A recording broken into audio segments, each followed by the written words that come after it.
하나님은 예배하는 사람을 찾으십니다. 하나님께 예배하는 사람은 영과 진리로 예배해야 합니다. 우리의 마음을 주님 앞에 올려드리며 주 찬양합니다. 찬양하며 우리 하나님께로 더 가까이 나아가겠습니다.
사도신경으로 우리의 신앙을 고백합니다. 나는 전능하신 아버지 하나님 천지의 창조주를 믿습니다. 나는 그의 유일하신 아들 우리 주 예수 그리스도를 믿습니다. 그는 성령으로 잉태되어 동정과 바레에게서 나시고 본디오 빌라도에게 고난을 받아 십자가에 못 박혀 죽으시고 장사된 뒤에 사흘 만에 죽은 자 가운데서 다시 살아나셨으며 하늘에 오르시어 전능하신 아버지 하나님 우편에 앉아 계시다가 거기로부터 살아있는 자와 죽은 자를 심판하러 오십니다. 나는 성령을 믿으며 거룩한 공교회와 성도의 교제와 죄를 용서받는 것과 몸의 부활과 영생을 믿습니다. 아멘. 찬송가 60장 찬양하겠습니다.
다 같이 기도드리겠습니다.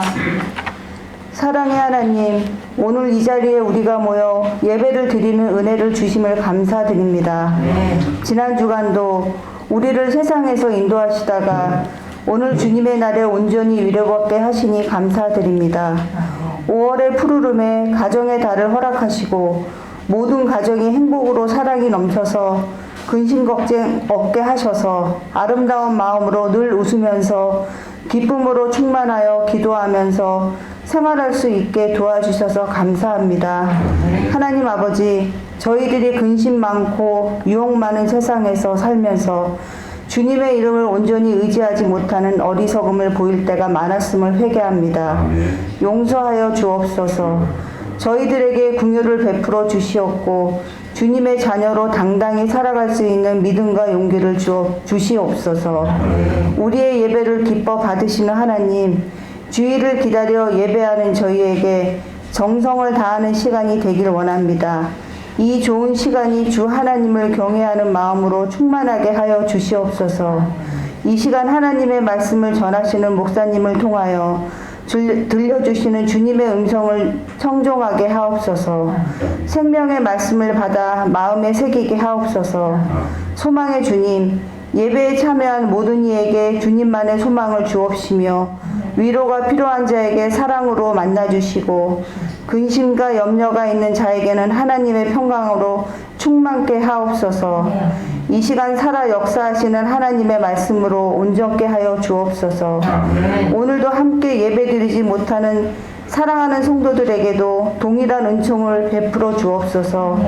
이 시간 생명의 말씀을 세우신 담임 목사님을 통하여 선포하시는 말씀에 성령 충만한 은혜로 열매 맺게 하시고 새롭게 변화하여 세상을 이기며 변화시키고 믿음으로 승리하시고 하나님의 사명자로 아름답고 풍성한 선한 열매로 가득하게 하옵소서.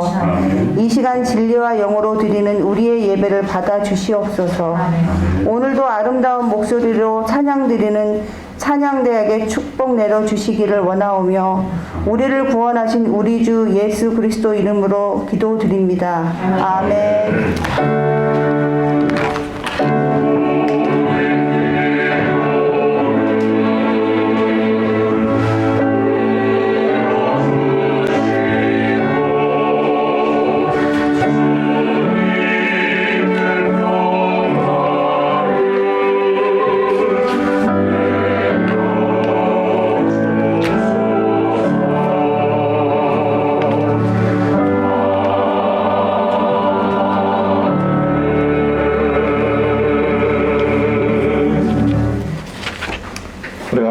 말씀은 나훔서 1장 9절부터 15절까지의 말씀입니다.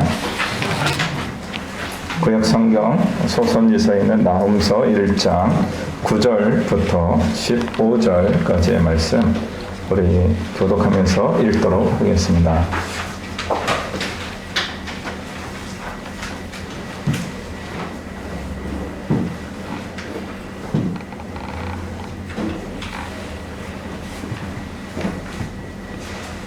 제가 먼저 9절 읽고요. 돌아가면서 읽고 15절 한 몫으로 읽도록 하겠습니다. 너희는 여호와께 대하여 무엇을 꾀하느냐? 그가 온전히 멸하시니 재난이 다시 일어나지 아니하리라. 술을 마신 것 같이 취한 자들은 바람 지퍼이 같이 모두 탈 것이니 여호와께 악을 꾀하는 한 사람이 너희 중에서 나와서 사악한 것을 권하는도다. 여호와께서 이같이 말씀하시기를 그들로 하나고 말자고 반드시 멸절당하리니 그가 없어지리라. 내가 주님은 너를 괴롭혔으나 다시는 너를 괴롭히지 아니할 것이라. 이제 내게 지운 그 멍에를 내가 깨뜨리고 내 결박을 끊으리라. 나 여호와가 내게 대하여 명령하였으니 내 이름이 다시는 전파되지 않을 것이나 내가 내 신들의 집에서 새긴 우상과 부은 우상을 멸절하며 내 무덤을 준비하니 이는 내가 쓸모없게 같이 읽습니다. 볼지어다 아름다운 소식을 알리고 화평을 전하는 자의 발이 산 위에 있도다. 유다야 내 절개를 지키고 내 소원을 갚을지어다. 악인이 진멸되었으니 그가 다시는 내 가운데로 통행하지 아니하리로다 하시니라. 아멘. 매도의 찬양단 찬양하겠습니다.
할렐루야. 힘 있는 찬양으로 함께 하나님께 영광 돌리고 감동을 나눠주신 우리 노엘 찬양님께 감사드립니다. 오늘 찬양이 오늘 말씀하고도 연결되는 걸 볼 때 우리 성령님이 또 한마음으로 역사하신다 하는 그런 생각이 듭니다. 오늘 말씀 제목은 멍에를 벗으랍니다. 실제로 본문에서는 주님이 멍에를 깨뜨리신답니다. 우리가 능동적으로 하는 게 아니라 수동적으로 하나님이 해주시는다는 의미로 기록되어 있습니다. 그런데 제목을 제가 조금 더 능동적인 제목으로 바꿨습니다. 그 이유는 나훔서가 구약 성서이기 때문에 그렇습니다.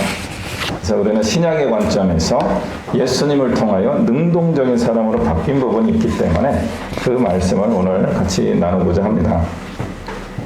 나훔서의 저자는 나훔입니다. 뭐 다 아시겠지만 지역은 엘보스라고 하는 지역에서 출신지가 그렇게 되어 있습니다. 엘보스 그러면 성경에 나와 있지 않고 현대 지명에서 찾아보기가 좀 쉽지 않습니다. 그래서 엘보스가 어딜까 할 때 일단은 모른답니다. 신학자들도 잘 모르시고요.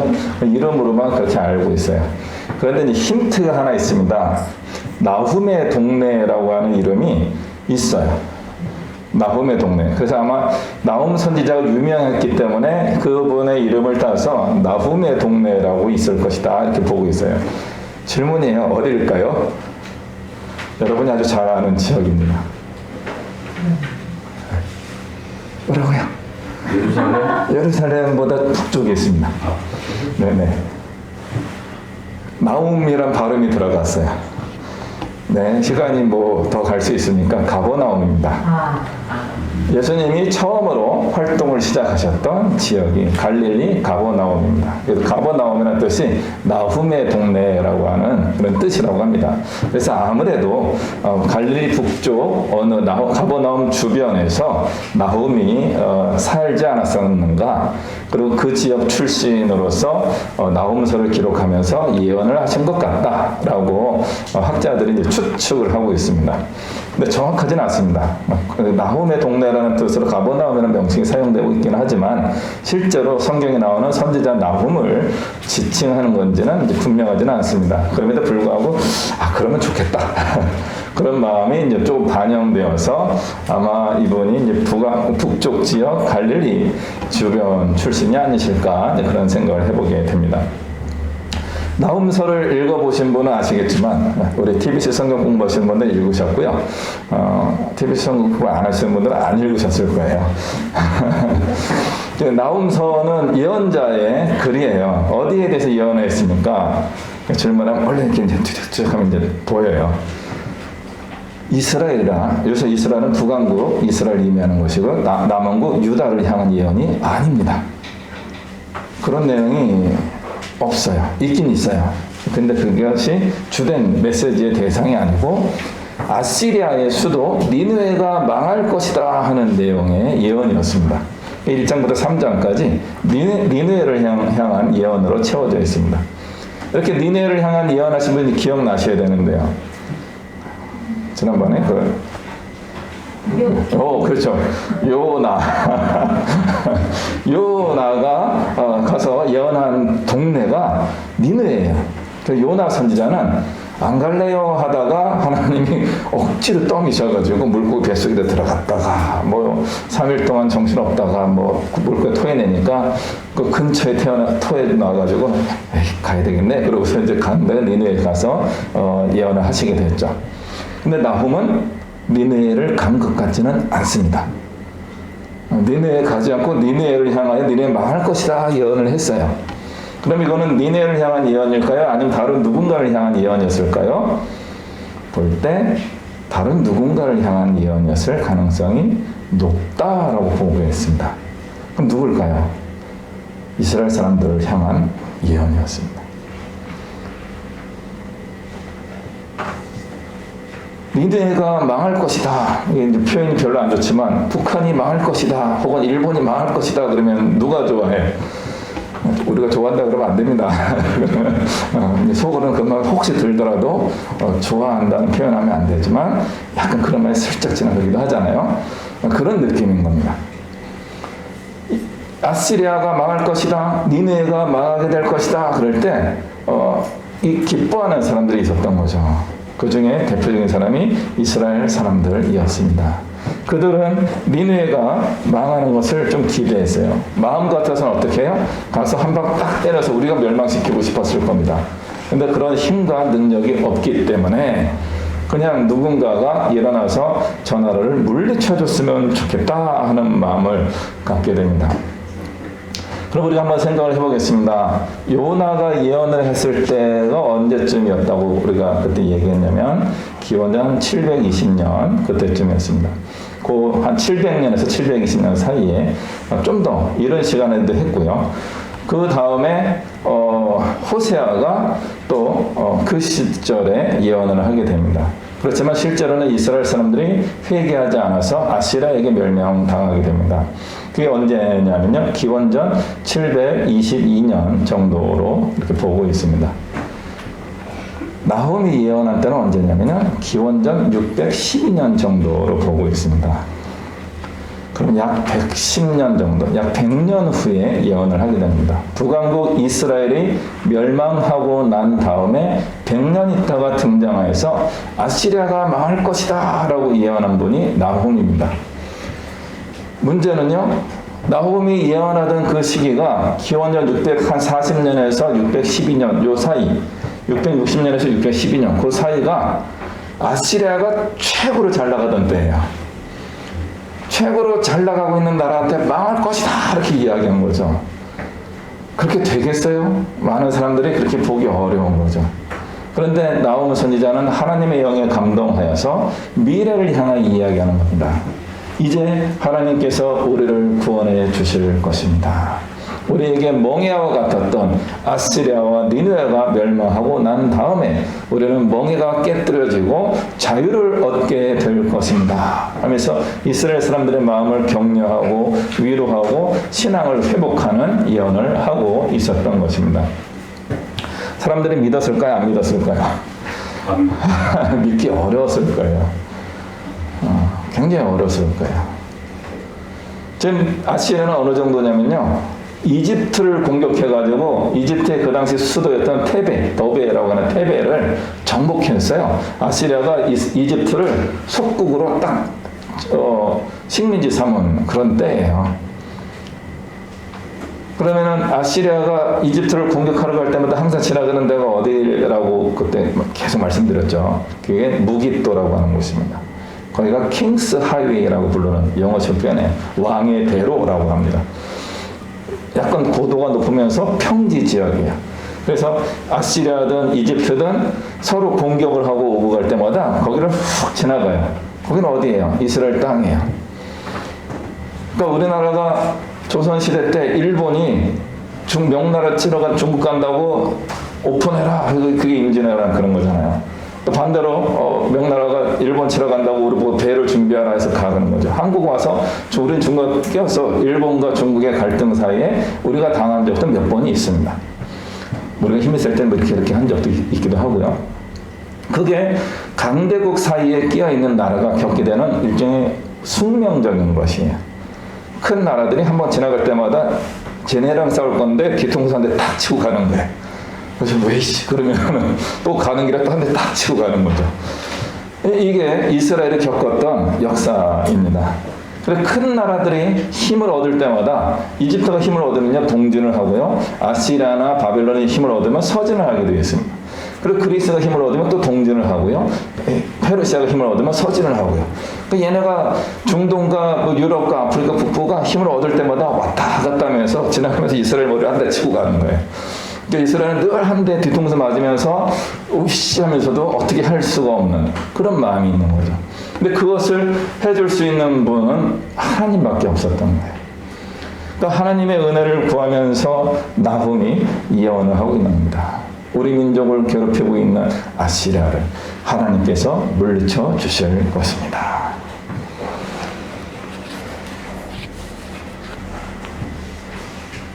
굉장히 우리는 그런 은혜를 기대할 때가 많이 있습니다. 대부분의 사람들은 그런 은혜를 기대합니다. 근데 그렇게 하지 않고 능동적으로 하다가 돌아가신 분이 성경에 나오죠. 요시아입니다. 요시아가 바로 누구가 한 기원이 한 609년 정도로 보고 있습니다. 니느웨가 바벨론에게 함락당하고 아시리아가 이집트가 자기들의 이제 협력국이니까 야 우리 좀 도와줘. 그래서 바로 누구가 아시리아를 도우러 가려고 할 때 요시아가 그러면 안 되지. 이 기회에 아시리아를 물리쳐야 되겠다. 바벨론의 힘을 얻어야 되겠다. 하면서 바로 누구의 가는 길을 방해합니다. 그렇게 방해하다가 무기토에서 전사하게 됩니다. 그러니까 이스라엘 사람들 마음에 들어있는 마음이 그런 마음이었던 거예요.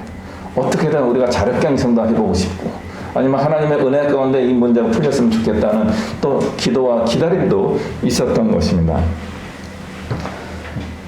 문제는 그것이 아니었습니다. 하나님께서 이스라엘 사람들에게 주신 메시지의 핵심을 붙잡는 것이었어요. 오늘 제목이 뭐예요? 멍에를 벗으라요. 멍에, 예전에 제가 한번 말씀으로 멍에를 설명한 적이 있습니다. 멍에라는 것은 동물의 어깨 위에다가 얹어놓는 길을 따는 나무, 이게 약간 휘어져 있는 그 나무가 멍에입니다. 멍에에다가 쟁기를 하면 밭을 갈 수 있게 되고요. 수레를 얹으면 우차나 마차가 될 수 있게 되는 겁니다. 그러니까 멍에가 메어져 있다 그런 뜻은 어떤 의미가 있어요? 쓸모 있는 존재다 그런 뜻입니다. 멍에를 매지 않는 존재는 누구예요? 송아지예요. 아직 어려서 멍에를 맬 수 없는. 또 누구예요? 늙은 소들이에요.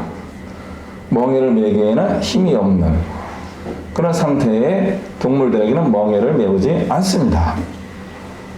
멍에를 매는 동물은 누구예요? 소나 말, 가축 중에서 힘이 있어서 일할 수 있는 주인에게 기여를 할 수 있는 존재가 멍에를 매게 되어 있습니다.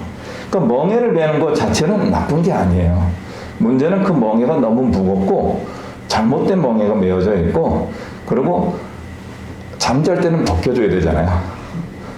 그러니까 일할 때는 멍에를 매다가 일이 끝나면은 멍에를 풀어서 동물도 쉬고 사람도 쉬고 환경도 좋게 만들어야 되는 겁니다. 문제는 그게 멍에가 벗겨지지 않기 때문에 문제인 거죠. 그 멍에는 맸다가 벗었다가 할 수 있는 그런 존재가 되어야 됩니다. 그럼 누가 그걸 메우는 거예요? 주인이 메우게 되어 있습니다. 이스라엘 사람들이 아시리아라는 멍에를 메우게 된 이유는 뭡니까? 이스라엘 사람들이 신앙을 잃어버렸기 때문에 그런 거예요. 신앙을 회복하도록 하기 위하여 아시리아의 멍에를 맨 것이지 멍에를 맨 것 자체가 나쁜 게 아니라는 거예요. 이왕이면 좋은 멍에 그리고 우리가 일을 하더라도 좀 좋은 일, 의미 있는 일, 그런 일 하면 좋은 거죠. 그런데 맨날 두드려 맞고 다 빼앗기고 조공 바치고 끝나고도 칭찬도 못 받는 그런 처절한 인생을 살게 되는 멍에를 맨다면 제일 슬픈 일일 것입니다.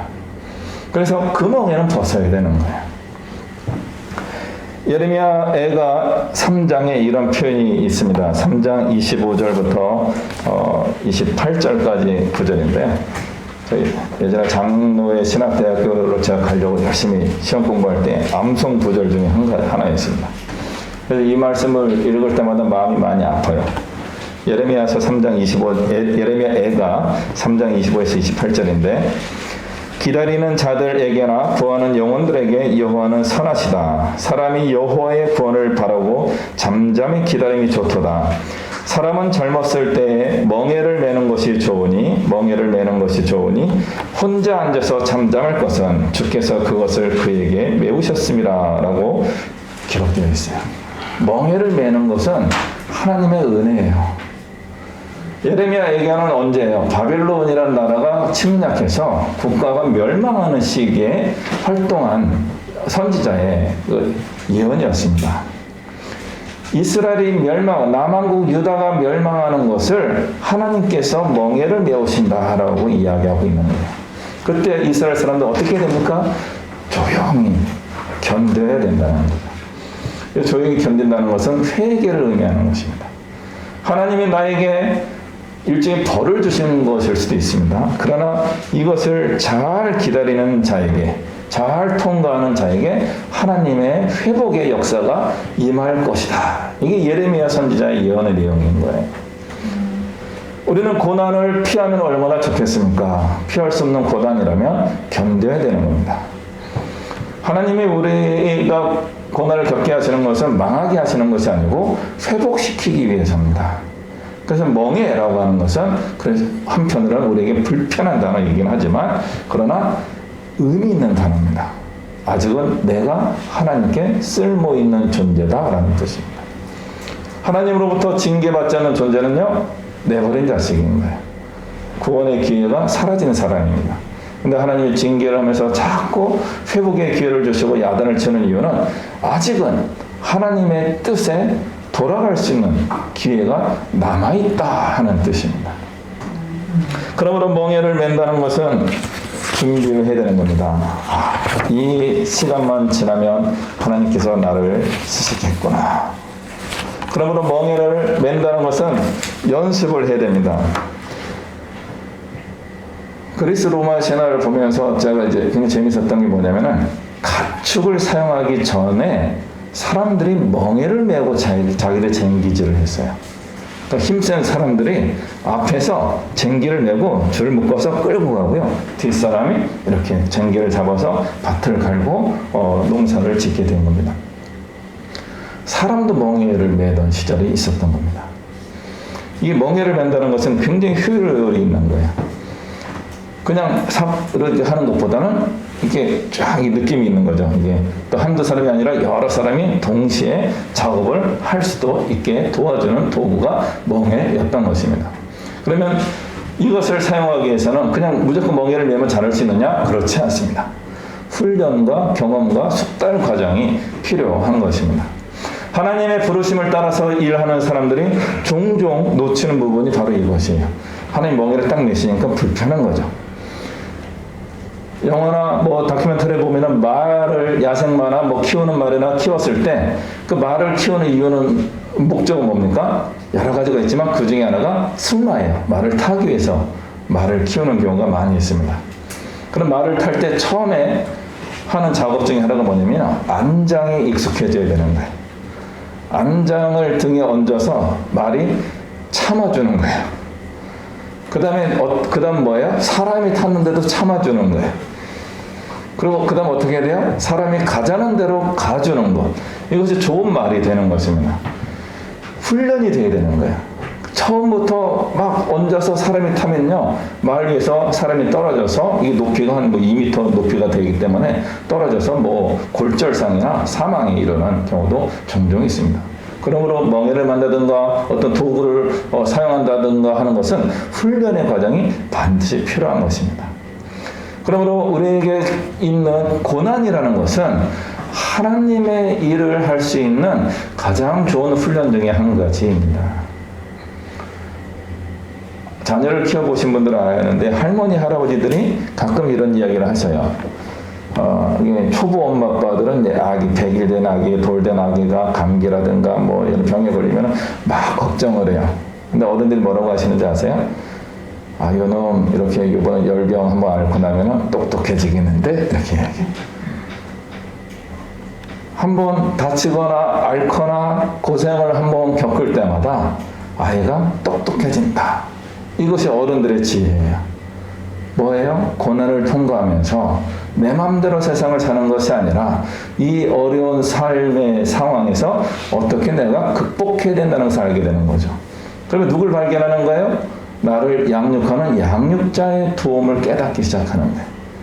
내가 할 수 없는 그 부분을 누군가 나를 안아주고 품어주고 씻어주고 물수건 해주고 키워준다는 것을 의식적으로 무의식적으로 자꾸 받아들이는 거죠.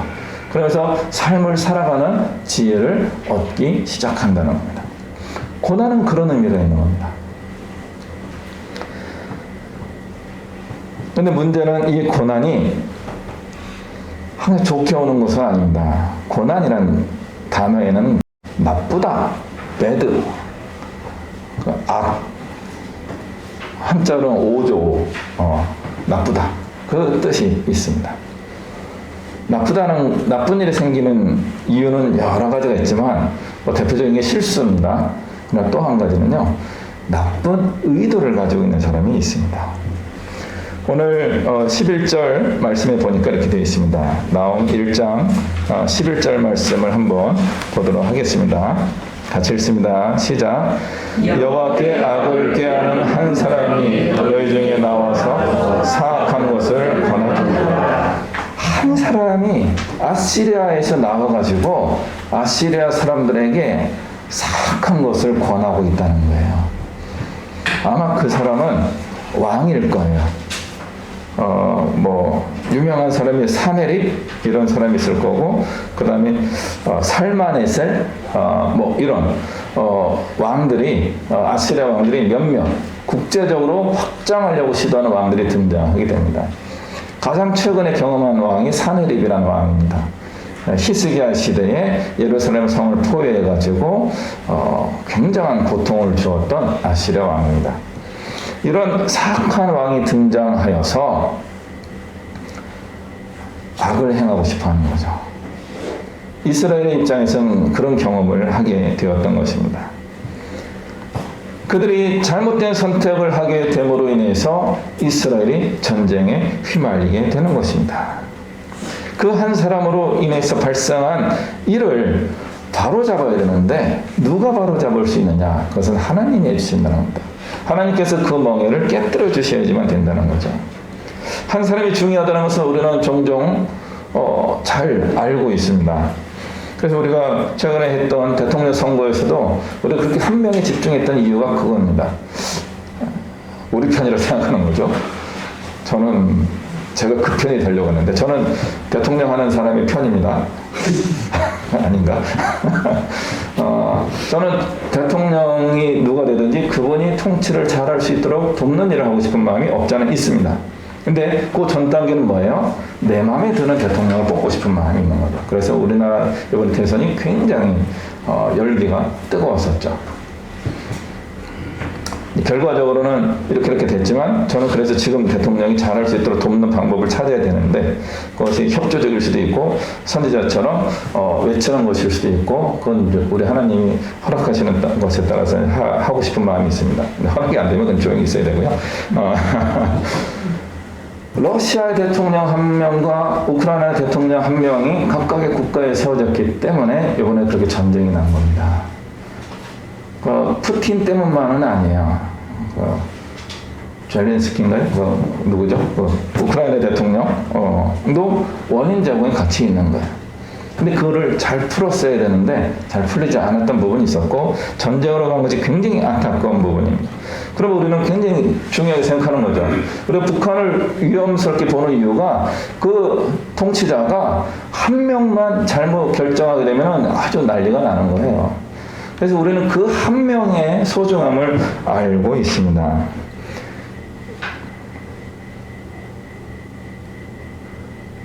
문제는 그 한 명을 우리가 영향을 주기가 쉽지 않다는 거죠.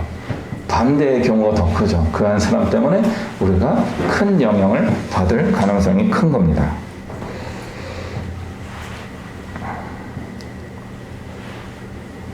자, 오늘 말씀을 준비하면서 고등학교 때 외웠던 시를 못 외워가지고 써갖고 왔어요. 이육사의 광야라는 시입니다. 제가 한번 읽어드리겠습니다. 까마득한 날에 하늘이 처음 열리고 어디 달구는 소리 들렸으랴. 모든 산맥이 바다를 연모해 휘달릴 때도 차마 이곳은 범하지 못하였으리라. 끊임없는 광음을 부지런한 계절이 피어선 지고 큰 강물이 비로소 길을 열었다. 지금 눈 내리고 매화 향기 홀로 아득하니 내 여기 가난한 노래의 씨를 뿌려라. 다시 천고의 뒤에 백매 타고 오는 초인이 있어 이 광야에서 목 놓아 부르게 하리라. 아멘 나올라 그러죠. 1939년에 쓴 시라고 합니다. 이육사라고 하는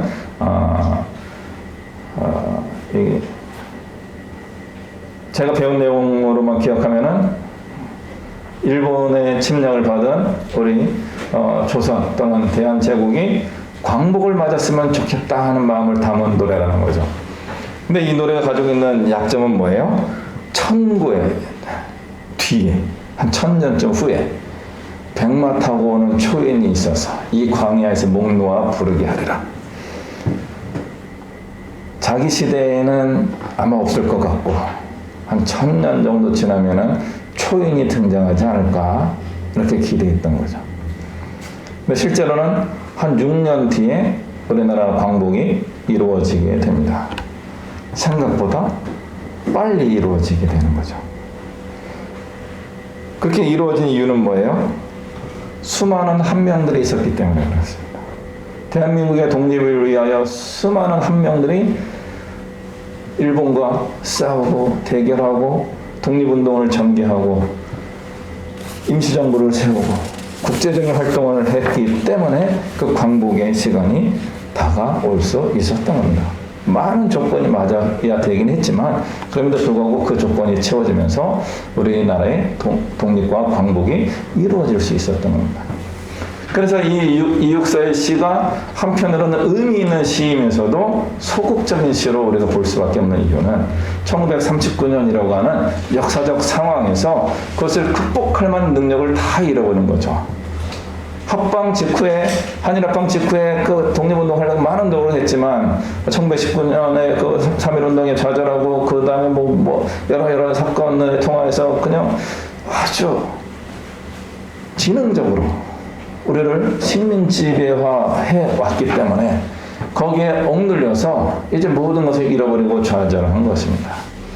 그때 그래도 왔으면 좋겠다. 메시아가 왔으면 좋겠다. 구원자가 왔으면 좋겠다. 초인이 오셨으면 좋겠다 하는 시를 쓴 거죠. 그 간절함이 있었던 거죠. 그래서 우리는 이런 두 가지 의미가 다 포함될 수 있어야 되는 겁니다. 로마서 5장에 보면 예수님에 대하여 이렇게 바울이 고백합니다. 한 사람 아담을 통하여 이 세상에 죄가 들어왔다면 두 번째 아담인 예수 그리스도를 통하여 구원이 임하게 되었습니다. 그 한 사람의 소중함을 이야기하고 있는 것입니다. 이 역사는 그 한 사람을 밖에 있는 메시아적인 누군가를 보고 있지만 성경적으로 예수님 이후에 신약의 신앙 고백을 따라가는 우리 기독교인들에게는 그 한 사람이 나일 수 있는 거야. 여러분일 수 있는 거야. 여러분이 되셔야 합니다. 그런 뜻은 아니에요. 거기에 많은 조건이 맞아야 됩니다. 그럼에도 불구하고 내가 그 한 사람이 될 수 있는 기회가 생겼습니다. 그게 무엇이냐면 성령님이 내 안에 들어오셨을 때입니다. 나의 생각으로 살아가는 것이 아니라 성령님의 생각으로 감동하여서 하나님의 생각을 따라 살아가는 사람들이 그 한 사람이 될 가능성이 높습니다. 저는 우리 한국교회가 지금 놓친 위기가 바로 여기 있다고 봅니다. 우리 그리스도인들이 내가 그 한 사람일 수 있다는 것에 대하여 자신감이 없어진 거예요. 당연하죠. 자신감이 없을 만도 합니다. 왜냐하면 한국 사회가 우리 크리스찬들을 계속 눌러왔기 때문에 그렇습니다. 심지어 교회 안에서도 우리 성도님들이 계속 눌려왔기 때문에 그렇습니다. 스스로도 스스로를 자기를 계속 눌러왔기 때문에 그렇다라고 봅니다. 이제는 우리가 하나님의 능력을 힘입어서 이뤄내야 할 때입니다. 지금 누구랑 싸우자 그런 뜻이 아니고요. 하나님께서 나를 그 한 사람으로 쓰고 싶어 하신다면 내가 쓰임을 받을 수 있어야 된다 하는 뜻입니다. 오늘 본문에 나오는 사람은 어떤 사람이었어요? 악한 꾀를 내는 사람이었습니다. 악한 지혜를 내는 사람이에요. 어떤 뜻이에요? 똑똑하다 그런 뜻이에요. 똑똑한데 악하다 그런 뜻이에요. 그럼 우리 그리스도인들은 어떻게 됩니까? 똑똑해져야 됩니다. 그러면서도 선해야 됩니다. 선하게 똑똑해야 됩니다. 근데 우리는 의외로 우리 사회의 영향을 많이 받아서 우리 그리스도인들도 악하게 똑똑해지는 쪽으로 많이 가 있습니다. 나의 이익, 나의 어떤 만족, 저 사람보다는 내 거 이런 쪽으로 우리가 많이 이렇게 가고 있어요. 뭐 옛날 드라마 뭐 행복은 성적순이 아니잖아요. 하지만 우리는 성적에 집착하는 거고요. 회사에 취직해야 되는 거고, 대학을 잘 가야 되는 거고, 결혼 잘해야 되는 거고, 집을 사야 되는 거고, 뭔가 승승장구해야지만 하나님께 복 받았다라고 하는 신앙이 우리를 사로잡고 있는 것이죠. 맞아요. 그게 맞지만 그게 아니잖아요. 그죠? 우리가 잘 돼야 되는 건 맞습니다만은 우리가 그리스도의 신앙 안에서 그렇게 잘 되려고 하는 것과 비기독교인들이 잘 되려고 하는 게 똑같아요. 현상적으로는. 그럼 어떻게 변별력이 있어야 됩니까? 변별력은 한 가지밖에 없어요. 선하게 지혜로워야 됩니다. 선하게 지혜로워야지만 되는 거예요. 세상 사람들하고 우리하고 결과적인 목표는 똑같아 보이면은 달라야 되는 뭔가가 있어야 되는 거죠. 우리 안에 착하고 의롭고 선함이 있지 않으면 세상 사람들만 못해요. 그 사람들만큼은 성공하기 어렵습니다. 그분들은 거기에만 집착하고 있기 때문에. 그러니까 우리는 그 사람들처럼 되던가 전혀 달라져야 되는 겁니다. 우리가 성공을 목표로 한다면 우리는 선한 지혜를 꿈꿔야 되는 것입니다. 오늘 우리 부활하신 예수님 부활절을 기준으로 해서 5주차가 시작하는 주일이에요. 그래서 6월 첫 주가 오순절 성령 강림 주일이 됩니다. 성령을 받는 그것이 교회의 시작이었다 이렇게 이야기하고 있어요. 펜테코스텔이라고 하죠. 오순절파. 사실은 오순절파는 성경의 시작이에요. 근데 오순절파가 저쪽 한쪽이 가져갔죠. 순복음과 미국의 아주사라고 하는 데서 처음으로 부흥운동을 하면서 성령운동을 하면서 순복음이라고 하는 오순절파가 등장하게 됩니다. 그럼 등장하게 된 이유는 뭐예요? 미국이라는 기독교회가 장로교라고 하는 북장로교가 그 당시에 메이저 교단이었는데 북장로교, 감리교가 너무나 자유주의적으로 많이 간 거예요. 자유주의적이라는 게 뭐예요? 이성적으로 많이 갔다 그런 뜻이에요. 논리적이고 말씀 연구도 합니다. 그러다 보니까 맹맹해진 거예요. 하나님의 역사하심이 있어야 되는데 역사하실 것인데 그게 오순절 운동이었던 겁니다. 그럼 오순절 운동의 장점은 알겠고요. 약점은 무엇입니까? 아이러니하게도요. 말씀이 빈약해져야 되는 거예요. 그 말씀을 읽고 묵상하고 연구하는 부분에 자꾸 실패하는 거예요. 왜요? 늘 뜨거운 뭔가, 아싸란 뭔가 이런 것을 자꾸 추구하다 보니까 이게 식을 때 공허해지는 거예요. 공허해졌을 때 신앙의 위기를 많이 겪게 됩니다. 말씀을 연구하는 분들은 뭐예요? 뜨거움이 없어지는 거예요. 그래서 냉철해지고 분석적이고 따지고 그렇습니다. 이 두 가지가 만나야 되는 겁니다. 우리 크리스천들은 이 균형이 있어야 되는 거예요. 구약시대에도 성령님이 임재하셨습니다. 하나님의 영이 임하셨다라고 표현하고 있어요. 근데 영어식 표현으로 어떻게 하는지 아세요? upon him이에요. on him. 그 사람 위에 하나님의 영이 머물러 계시더라 이렇게 하는 거예요. 그럼에도 불구하고 그 시대도 놀라운 영적인 일들이 많이 일어났어요. 예수님 이후에는 어떻게 됩니까? 성령님이 우리 안에 머물러 계십니다. 우리 위에 머물러 계셔도 능력이 나오는데 내 안에 머물러 계시면 얼마나 놀라운 일이 일어나겠습니까? 놀라운 일이 일어나지 않는 이유는 안 계신 것 같아요. 성령님은 홀리 스피릿이잖아요. 거룩하시다고 해요. 거룩한 영이에요. 거룩한 영의 거룩이라는 뜻을 여러 가지로 100번 설명할 때 아주 가깝게 설명할 수 있는 것 중에 하나가 뭐냐면 하나님의 속성인데 거룩하시다는 그 속성은 죄가 없다는 거예요. 거룩하신 분이 내 안에 머물러 계시지 못하는 이유는 한 가지예요. 내 안이 더러워서요. 성령님이 내 안에 머물러 계시지 못하는 이유는 내가 깨끗하지 않기 때문에 그래요. 생각으로 그럴 수도 있고요. 실제로 내가 범죄해서 그럴 수도 있고요. 하나님을 전적으로 신뢰하지 못해서일 수도 있고요. 의심하고 하나님을 의존하지 않기 때문에 그럴 수도 있습니다. 그런 모든 것들이 우리의 죄성이에요. 죄가 더러움입니다. 하나님이 우리 안에 머물러 있고 싶어 하셔요.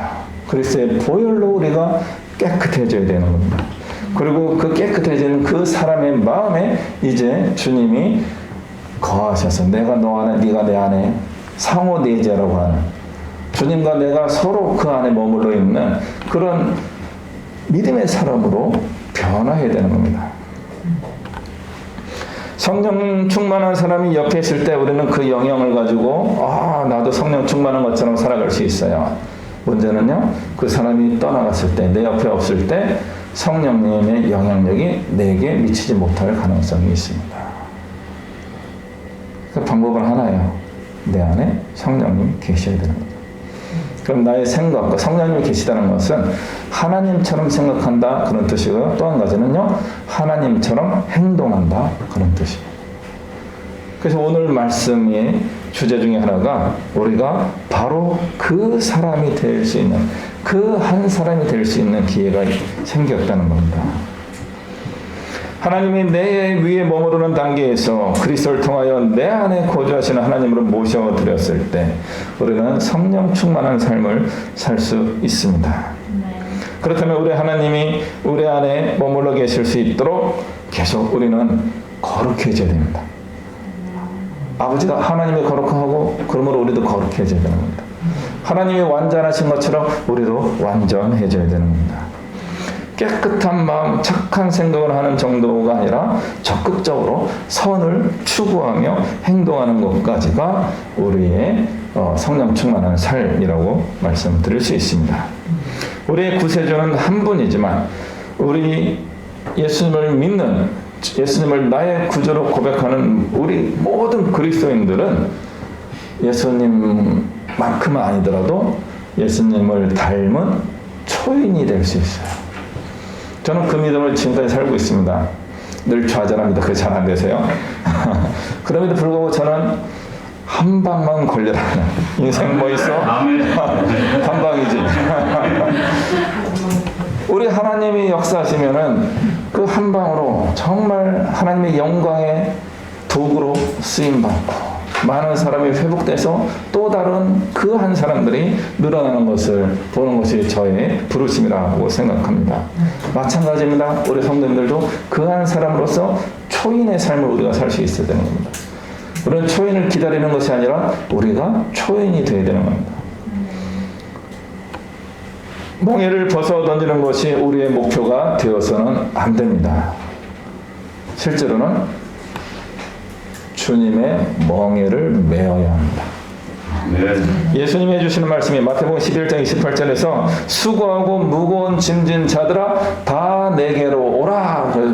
그 짐을 벗겨준다는 거죠. 멍에를 벗겨줍니다. 그런데 뭐예요?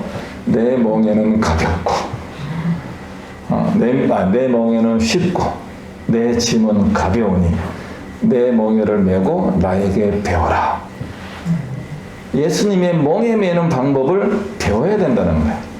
그리고 예수님의 멍에를 나도 메고 주님의 짐을 나도 지고 주님이 기뻐하시는 삶을 향하여 나아가는 것이죠.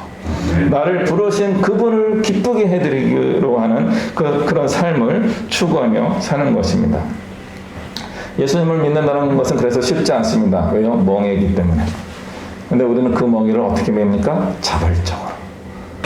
주님이 메워주시는 대로 메고 주님이 맡겨주신 짐을 지고 주님을 따라가며 주님께 배우며 주님 주시는 사명을 감당하는 것입니다. 그래서 주님의 멍에를 메기 위하여 과거의 죄의 짐과 죄의 멍에를 벗어버려야 되는 겁니다. 그리고 새롭게 짐을 져야 됩니다. 그리스도의 거룩한 짐을 지고 우리가 나아가게 될 때 우리가 바로 그 한 사람으로 쓰이게 될 줄로 믿습니다. 그리스도인 많은 우리 모든 이 안의 성도 되시기를 주님의 이름으로 축복합니다. 아멘. 우리 이 시간에 같이 한 마음으로 기도할 때 주님 내가 그 한 사람이 되기를 원합니다. 아직 내 안에 있는 그 악하고 더러움을 주님 보혈로 덮어주시고 씻어주시고 주님의 능력을 더하여 주옵소서. 주의 능력의 멍에를 메고 주의 짐을 지고 나아가겠사오니 가르쳐주시고 인도하여 주옵소서. 그렇게 하나님의 은혜를 구하며 우리 같이 한 마음으로 기도하겠습니다.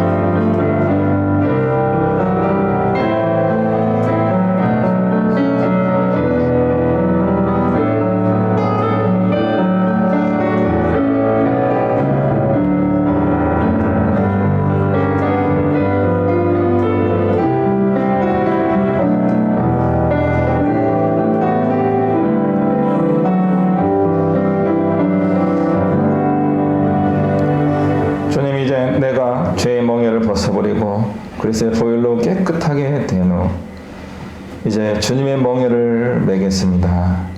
주님 우리에게 멍에를 허락하여 주시고 우리가 주의 짐을 지고 가겠사오니 주님 우리에게 사명을 보여주시고 허락하여 주시고 감당할 수 있도록 힘과 능력을 더하여 주시옵소서. 우리 예언교회가 이렇게 쓰임받는 하나님의 일꾼들로 충만한 복된 교회가 되게 하여 주옵소서. 감사하며 예수 그리스도 이름으로 기도하옵나이다. 아멘.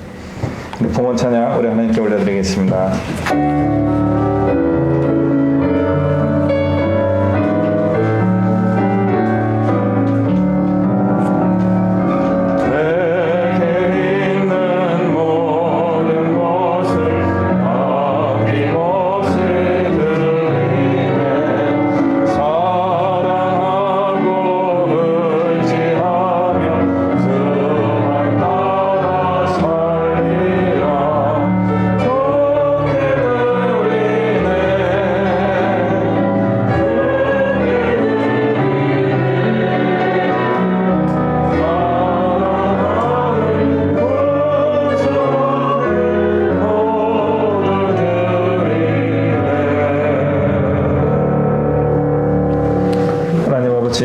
고맙습니다.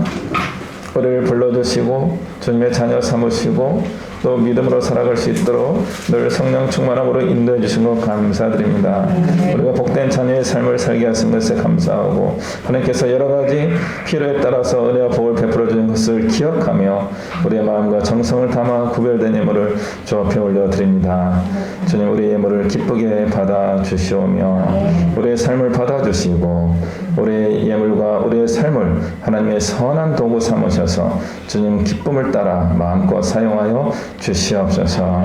우리가 드는 예물이 쓰이는 곳마다 잃어버린 영혼이 회복되고 주님께로 구원받는 놀라운 역사가 이루어지게 하여 주옵소서. 감사하며 예수 그리스도 이름으로 기도하옵나이다. 아멘.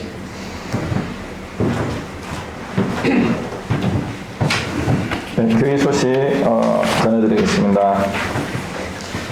6월 첫 주부터 16주간에 걸쳐서 1:1 제자 양육 지도자 과정을 진행합니다.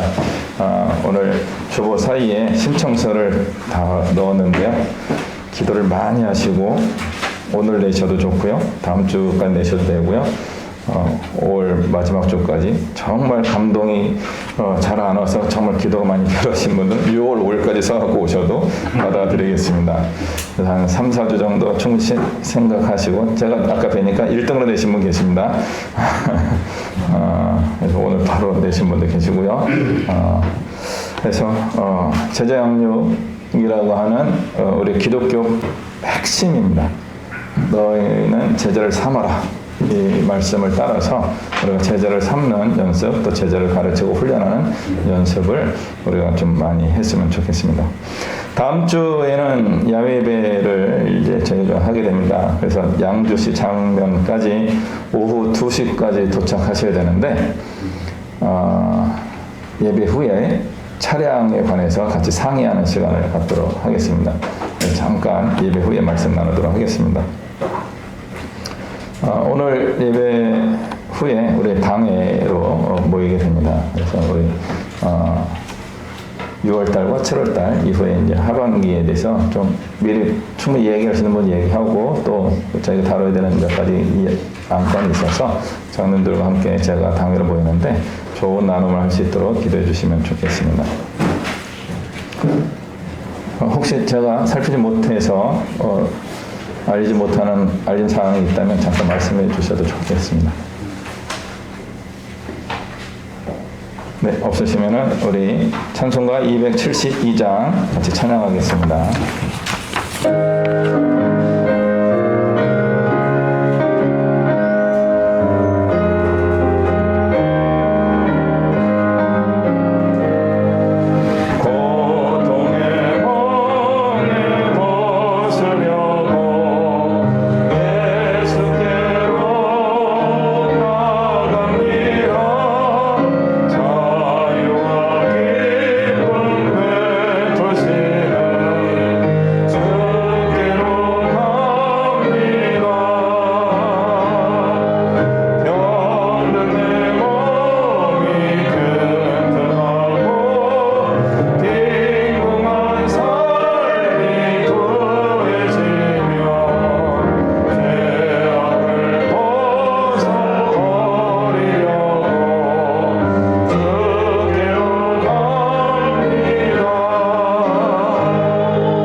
우리 주 예수 그리스도의 은혜와 살아계신 하나님 아버지의 크고 영원하신 사랑과 성령님이 우리 안에 머무시고 우리를 가르쳐 주시고 인도하시는 그 은혜의 축복이 오직 하나님께 우리의 마음을 내어드리고 주님을 내 마음에 모시고 내 생각이 아니라 하나님 아버지의 뜻대로 주님을 기쁘시게 해드리는 삶을 살기로 마음에 다짐하며 주님의 멍에를 메고 주님의 짐을 지고 나가기로 결심하고 순종하며 나아가는 이곳에 머리 숙인 주님의 백성들 머리 위에와 그 부르심을 따라서 땅끝까지 이르러 복음을 전하시는 선교사님들과 그 가정과 그 모든 사역이 이 나라와 이 민족 위에 세계 열방 위에 이제부터 영원토록 함께 하시기를 간절히 축원하옵나이다. 아멘.